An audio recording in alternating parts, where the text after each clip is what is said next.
Wife lied about caring for her sick mother so that she could go on a singles holiday with her friends. When she came back, I already had divorce papers in hand. 3 summers in a row pillar, and I kept identical rituals. On the first Friday of June, we bought strawberries from the Riverside Market, then crossed the pedestrian bridge where buskers played cover songs that smelled like sunscreen and cheap lager. We'd sit on the weather-stained bench halfway across, watch paddleboarders pinwheel beneath, and toast the season with paper cups of rosé. Marriage, I'd come to think, was mostly about repeating small things until they crystallized into certainty. Year 4 of our relationship, 3rd of our marriage, should have followed the pattern, but may delivered strange weather. The heat arrived early, oppressive, and so did a tension I couldn't name. Pilar began humming notifications under her breath, slipping her phone face down whenever I entered rooms. Night she kept a separate blanket, claiming the aircon vent blew colder on her side. I tried not to dramatize. People ebb and flow, I told myself. Besides, company layoff loomed at her graphic design firm. Stress explained a lot. Then, on a drowsy Tuesday, the pattern truly cracked. She called me at work, voice soft and shaky. Mama's bronchitis is worse. I need to drive to Phoenix tonight. Help her a week, maybe 2. Phoenix was 8 hours west. Pilar's mother, Inns, lived alone in a pastel stucco bungalow that baked like a kill each June. Of course, I said, already Googling flight options to spare Pilar the drive. But she brushed that off. Flights are insane last minute. I'll take the car. It's fine. That evening I helped load her suitcase. The smell of coconut shampoo clung to her top. It felt impossibly summery for a medical emergency. She kissed me quick, visor down style, and promised daily updates. The tail lights disappeared at 9:47 p.m., and the apartment hummed with a leftover sound. Day 1, a text at noon. Day 2, 8 p.m. Day 3, silence until 11 p.m. Then sorry busy, love you. By day 5, texts came like drought-cracked riverbeds. Short, random, no calls. My suggestions of FaceTime at Wi-Fi week here, or Mama sleeping next to me, talk later. I fought the insecure itch. Inns didn't own Wi-Fi, but cell coverage in Phoenix was fine. Still, who accuses a spouse of lying about a sick mom? I chose patience, busied myself patching drywall dings, catching up on expense reports, trusting our clockwork to Ruline. On the 14th morning, Pilar's absence felt strangely normal, like a painting removed so long the wall color adjusted. I scrolled Instagram while oatmeal bubbled, chef videos, a dog in sunglasses, until the algorithm served a story from Marta Delgado, Pilar's college roommate. Marta lived in Miami now. Her feed was 90% beaches and neon cocktails. This story showed a crescent of white sand somewhere tropical. Sunburnt strangers posed with kayak paddles. Just visible on the right, the curved chrome of an infinity-pool handrail reflected 2 women chatting. I tapped, held, zoomed. One woman, profile mirror tiny but distinct. A burgundy headscarf, tortoiseshell sunglasses, the freckled constellation I'd traced on Pilar's shoulder for years. My gut dropped like a mislooped roller coaster. Maybe Pilar flew Mom to Florida for treatment? Ridiculous. Inns had flight anxiety so bad she once turned around at security. Maybe Marta visited Phoenix? Geography murdered that theory. I replayed the story until the 15-second loop made me queasy, then dialed Inns. Her voice crackled with surprise, but no hint of bronchial rasp. Hola, Jamie. I eased into small talk, whether garden tomatoes. At last. Hope you're feeling better. Pilar says the bronchitis was rough. Silence. Then a confused laugh. Bronchitis? Honey, I've only had allergies. Pilar hasn't been here since Christmas. The laugh turned worried when I went quiet. I thanked her, mumbled about mixed updates, and hung up. A chill spread through my ribs while the oatmeal scorched. The story timer still spun at top of my phone, marking posted 12 hours ago. Detective work is less Sherlock pipe and more spreadsheets at 2 a.m. I pulled bank statements. Pilar's credit card charged a boutique travel agency in Miami, a hotel in Tulum, and something labeled Corazon Party Catamaran. Dates aligned with her supposed caregiving window. Next, I scrolled Marta's tag photos. Sapphire singles escape. A company-organized connection amp.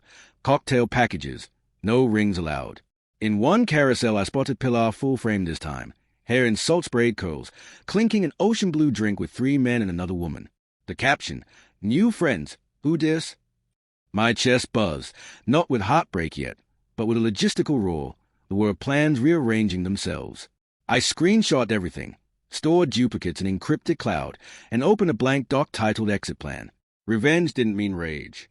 It meant accuracy, timing, Momentum. I booked an appointment with a divorce attorney for Thursday, researched short-term rentals 10 miles north, and contacted a moving service with an NDA clause. Between tasks, I felt strangely buoyant. Clarity, even painful, carries its own adrenaline. Wednesday night, I packed essentials, passport, diploma, grandpa's watch. The cast-iron skillet pillar I always complained was too heavy for everyday. I left wall art and shared crockery. Let her divide those later. Revenge for me wasn't about smashing, but about exiting so cleanly the door frame gleamed. I forwarded my paycheck to a solo account, rerouted Amazon to my future address, and drafted a polite note to our landlord asking to release my name from the lease owing to marital separation. He knew us. He'd understand soon enough. On the coffee table, I placed a manila folder. Dissolution of marriage. Signature required. Inside, my lawyer's packet. Property split outline. A share of our savings in cashier's check, plus a flash drive of Instagram evidence. So she'd know I knew, sparing us both the theater of denial. Finally, I wrote a letter. No grand speeches. Just, Pilar, I'm relieved your mother is healthy. I regret finding out this way. The paperwork covers assets fairly. Sign and return in the envelope. Do not contact me except through counsel. I wish you clarity on whatever you're truly chasing. James. I locked the apartment, handed keys to the mover's schedule for morning, and drove to my new sublet, a garden unit smelling of fresh paint and possibility. Pilar's flight landed at 9:05 p.m. on a muggy Sunday. I knew because my airline app tracker still pinged the confirmation we once shared for emergencies. At 9:34 she texted, landed, exhausted but here. Can't wait to collapse in our bed. I muted the thread and went back to unpacking in my new studio. The place smelled of cedar from the closet planks. Outside, cicadas drilled the night. I pictured her rolling a suitcase toward rideshare lanes, expecting routine, the sweet film of normality she believed still coated us both. At 10:12 she tried to call. Twice. I let it ring. I imagined her expression, first puzzled, then annoyed, then a slow-forming dread as a car turned onto our street and something looked off, no porch light, maybe, because I'd unscrewed the smart bulb from my app. Her third call came at 10:28. I answered this one, voice flat. James, I'm outside. But the key code, did you change it? Why is the lockbox empty? Because the leaseholder changed, I said. A pause widened like a fault line. Check the table by the window. What? You're inside? No, but the answers you need are. A muffled scramble. I heard the door click. She'd found the physical key I'd left under the mat for movers, and the phone rustled as she stepped in. Silence except her breathing. Then a gasp. Where's your stuff? Jamie, what is this? You've got documents in a folder. Read them. Jamie, this is insane. Let's talk face to face. I've already said everything that matters. A sharp inhale. This can't be real. I went to help my mom. She's doing fine. I spoke to her. Static hung where excuses tried to form. Then, softer, I can explain. You already did, in the photos. Silence again, broken by a chair leg scraping tile. Probably as she sank into it. She whispered, Are you divorcing me? No, we are divorcing us. Paperwork straightforward. Sign and send within 30 days. Please, can we meet? Tears now. I could hear them. Pilar, tonight isn't a conversation. Take care of yourself. Goodbye. I ended the call, turned my phone off, and set it in a drawer beside the skillet. The cicadas outside droned on, indifferent. Morning light found me under a window that faced a narrow courtyard. I brewed motel-strength coffee, opened the blinds, and scrolled emails. 14 unread from Pilar between midnight and dawn. Subject lines, please, I'm sorry, call me, emergency. I archived them all into a folder named documentation. Work began at 9.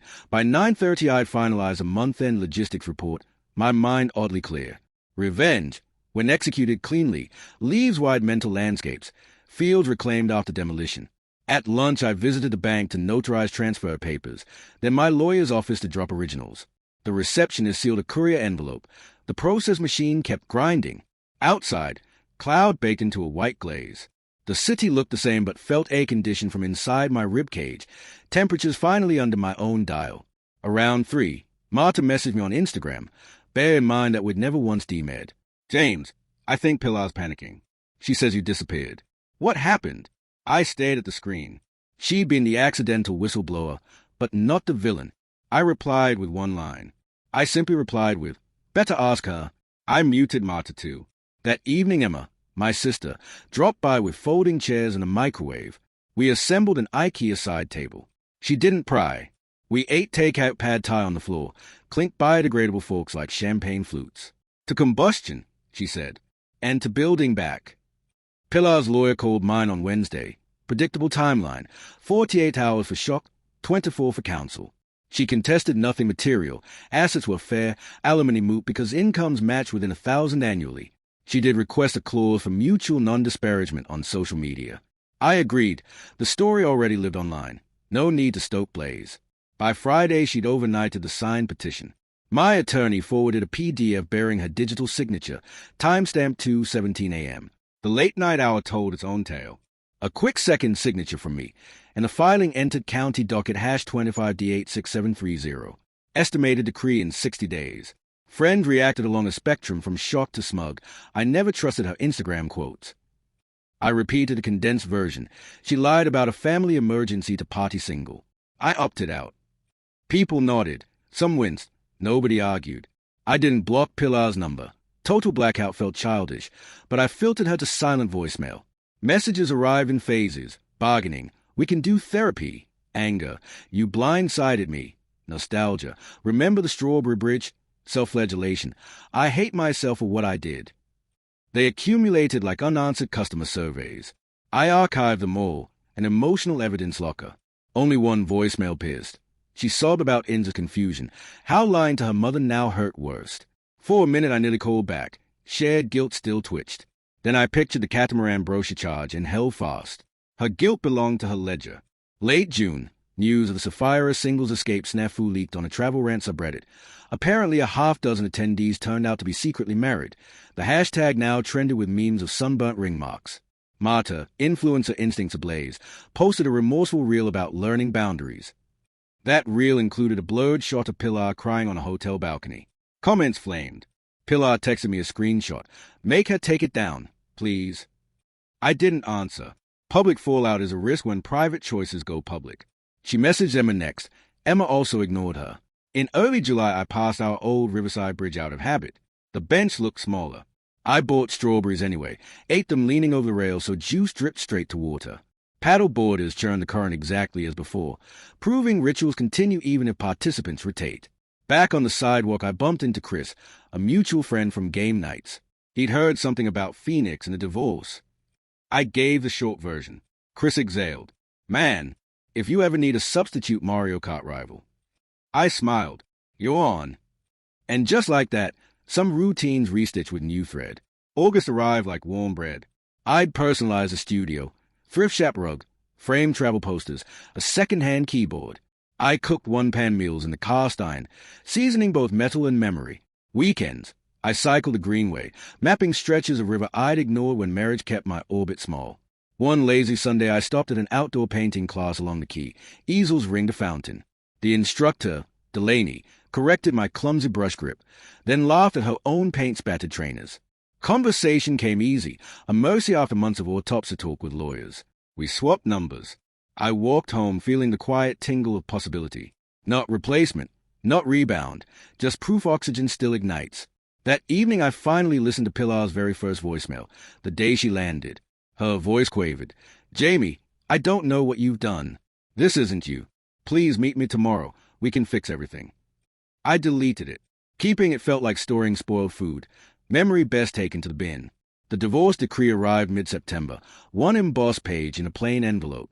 I read it twice, surprised at how non-dramatic legal endings sound. I filed it in the metal drawer with the skillet deeds. Yes, I registered the skillet for insurance. New life, new quirks. That night I invited Delaney over for chili. We sat on the rug, bowls cupped warm. She asked if it was weird cooking in a pot older than my countertops. I said, the wake reminds me things worth keeping don't always look sleek. She toasted that with a spoonful of beans. 1 year to the day after Pilar's departure, I walked the river path at dawn. Misfeathered the rails. The city behind me hadn't yet revved its engines. I carried no strawberries. Season wrong for them. But in my pocket was Grandpa's watch, ticking clean.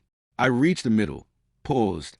Across the water, sunlight hit windows of the high-rise where our first rental sat back when marriage felt bulletproof. I let memories surface. inspected them, then let them drift like silt downstream.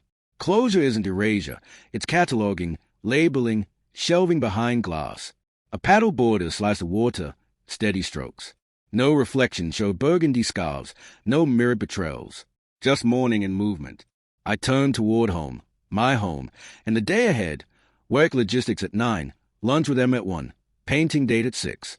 No clockwork rituals yet, but seedlings of them. And that felt enough, better than enough, because patterns built on truth grow slower but last longer.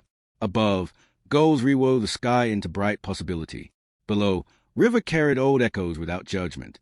I stepped off the bridge light of the night arrived, pockets free of keys to places I'd never re-enter, stride syncing with a future that finally knew its own tempo. What did you think of the story? Let me know your thoughts about it in the comments, and thanks for listening.